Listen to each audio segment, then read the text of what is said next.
बिस्मिल्लाहिर्रहमानिर्रहीम। अस्सलाम वालेकुम। सीरत महबूब सल्लल्लाहु अलैहि वसल्लम के 11वें एपिसोड के साथ मैं हूं मोहम्मद अली कामदार। प्रीवियस वीडियो में हमने आसमानी किताबों का तारुफ जाना था। अब इससे आगे बढ़ते हैं। कुरान से पहले नाजिल होने वाली इल्हामी किताबों के बारे में हम मुसलमानों का अकीदा है कि तमाम कुतुब और सहाइफ अल्लाह की तरफ से नाजिल करदा हैं और उन पर ईमान लाना उसी तरह लाजिम है जिस तरह कुरान मजीद पर ईमान लाना। आसमानी किताबों और सहीफ़ों के नाम से इस वक्त जो इल्हामी अदब मौजूद है उसमें अमेंडमेंट्स हैं या डिस्टॉर्टेड हैं, वो यानी तहरीफ की गई है। इस तहरीफ का लेकिन ये मतलब नहीं कि सब कुछ बदल दिया गया है। इन कुतुब का ज़्यादा हिस्सा महफूज है।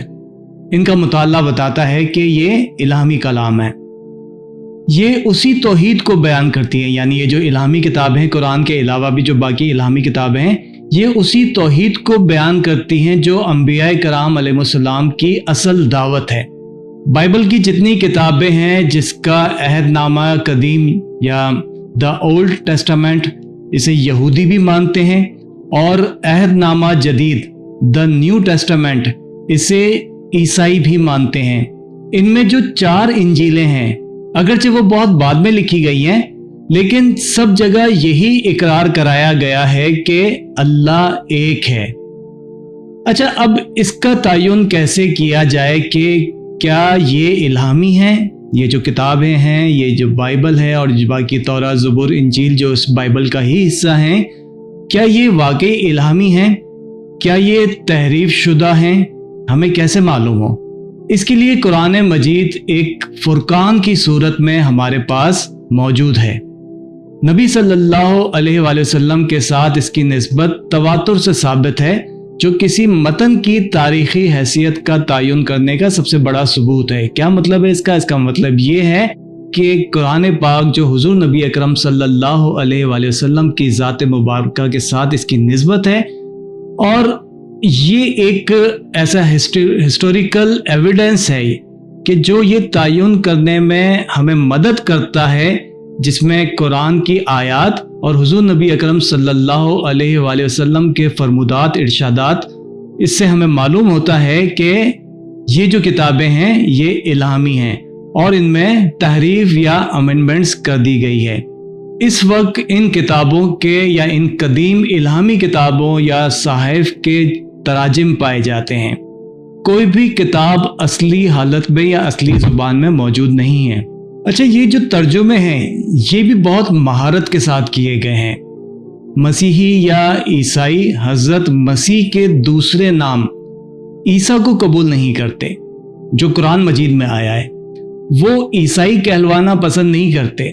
वो चाहते हैं कि उन्हें मसीही कहा जाए या क्रिश्चियन उन्हें कहा जाता है। कुरान मजीद चूंकि दोनों नाम इस्तेमाल करता है, इसलिए मुसलमानों के लिए इसमें कोई मसला नहीं।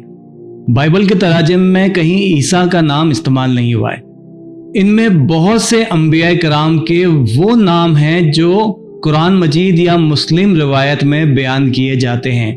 बाइबल के कुछ नए तर्जुमे में इस फ़र्क को ख़त्म कर दिया गया है। हज़रत मसीह अलैहिस्सलाम के लिए ईसा और यूहन्ना के लिए याह्या ये नाम लिखे गए हैं। इसी तरह से परवरदिगारे आलम के लिए अल्लाह लिखा गया है नए तर्जुमा में, जिसे मुसलमानों के साथ ख़ास समझा जाता है। जब एक मुसलमान इसका या इस तर्जुमे का मुताला करता है तो उसे अजनबियत महसूस नहीं होती। नबी करीम सल्लल्लाहु अलैहि वसल्लम इस दावे के साथ तशरीफ़ नहीं लाए थे कि वो किसी नए दीन के अलंबरदार हैं। आप सल्लल्लाहु अलैहि वसल्लम ने बताया कि आप उसी दीन के दाई हैं जो आदम अलैहिस्सलाम, नूह और इब्राहिम अलैहिस्सलाम और बाकी अंबिया समेत तमाम अंबिया कराम का दीन था, यानी तौहीद का दीन, इस्लाम। आप सल्लल्लाहु अलैहि वसल्लम ने उस दीन की तजदीद फरमाई और उससे तहरीफात से पाक किया। इसी तरह इसमें इजाफा भी फरमाया। अल्लाह ताला की तौहीद और उसके दीन हक का ऑथेंटिक सोर्स अब सिर्फ और सिर्फ कुरान मजीद اور حضور نبی اکرم صلی اللہ علیہ وآلہ وسلم کی ذات مبارک ہی ہے۔ اس دین کو تاریخی تسلسل میں سمجھنے کے لیے، یعنی اس کو ہسٹوریکلی سمجھنے کے لیے قدیم الہامی ادب کا مطالعہ بھی بہت ضروری ہے۔ ہم قرآن کا، حدیث کا مطالعہ تو کرتے ہیں، لیکن توحید کی حقیقت کو، توحید کے پیغام کو اور باقی انبیاء کرام کی جو تعلیمات ہیں ان کو بھی مزید جاننے کے لیے دیگر مذاہب کا جو لٹریچر ہے اس کو بھی اسٹڈی کرنا بہت ضروری ہے، اور یہ بہت مفید ہے۔